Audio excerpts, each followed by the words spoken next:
আছো সবাই বন্ধুরা? আলহামদুলিল্লাহ আমি অনেক ভালো আছি। আমি রান্না করব, এটাকে শিলং মাছ বলে যতদূর সম্ভব। তো তোমাদের সাথে শেয়ার করব বলে আমি দেখানোর জন্য চলে আসলাম। তো একে একে মাছের পিসগুলো দিয়ে দিব। আমি হালকা করে একটু ভেজে নিচ্ছি। কোথা থেকে দেখছো আমাকে একটু অবশ্যই বেশি বেশি কমেন্ট করো।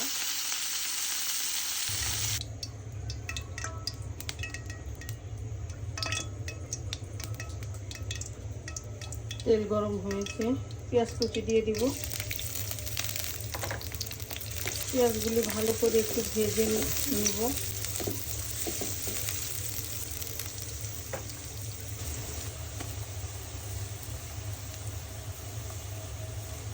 পরিমাণ মতো রসুন বাটা দিয়ে দিব।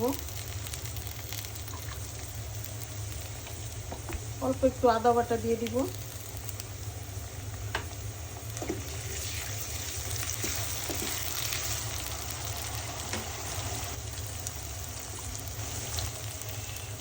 একটা টমেটো কেটে দিয়ে দিলাম।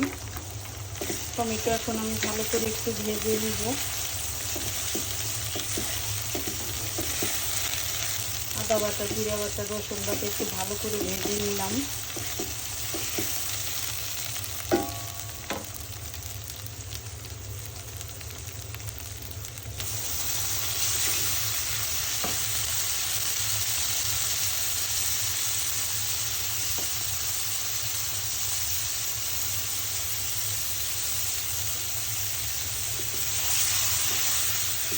ঢেকে একটু মশলা কষিয়ে নিব। এই তো বন্ধুরা দেখো, মশলা আমি অনেক সুন্দর করে কষিয়ে নিলাম। মশলা যত বেশি কষানো যাবে, মাছ হোক মাংস হোক, ততটাই টেস্ট বেড়ে যাবে।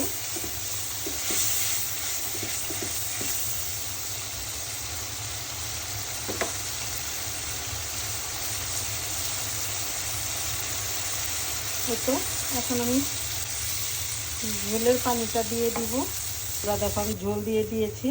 এখন ঢেকে আমি পানিটাকে একটু বলক উঠিয়ে নিব, তারপরে মাছগুলো একে একে দিয়ে দিব। এই তো বন্ধুরা, মাছের পিসগুলো এখন আমি একে একে দিয়ে দিব। তো বন্ধুরা দেখো, সুন্দর মতো মাছগুলো দিয়ে দিলাম। এখন 5 থেকে 7 মিনিট আমি রান্না করে নিব। বন্ধুরা দেখো, কালারটা জাস্ট ওয়াও। এই তো রান্না প্রায় শেষের দিকে। এখন আমি কাঁচামরিচগুলো দিয়ে দিব।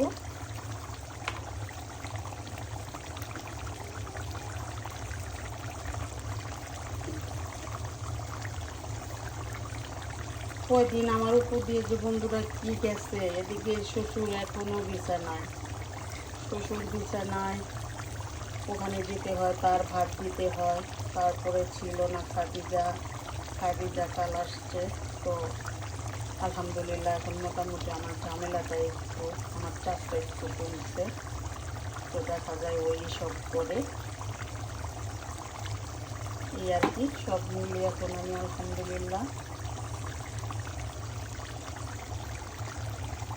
এই তো বন্ধুরা দেখো, আমার ফাইনালি শিলং মাছ রান্না কমপ্লিট। এই মাছটাকে শিলং মাছও বলে, বাসা মাছও বলে, যে যেটা মানে ভালো মনে করে সেইটাই বলে। তো যা হোক, আমার মাছ রান্নার কালারটা অনেক সুন্দর হয়েছে। অনেক মাছগুলো বেশ বড় সড়ো ছিল। তো এখন আমি উপর দিয়ে একটু জিরার গুঁড়ো দিয়ে দিব। হালকা জিরার গুঁড়ো একটু দিয়ে দিলে ফ্লেভারটা অনেক সুন্দর আসবে। কে কোথার থেকে দেখছো বন্ধুরা, আমাকে একটু অবশ্যই লাইক কমেন্ট শেয়ার করো। তো আমার পেজকে ফলো করো, আমার ইউটিউব চ্যানেলকে সাবস্ক্রাইব করো। তো বন্ধুরা, তোমরা বেশি বেশি আমার ফুল ভিডিওগুলি অবশ্যই দেখবা, তোমাদের কাছে আমার অনুরোধ রইল। তো সবাই সুস্থ থাকো, ভালো থাকো। আল্লাহ হাফেজ।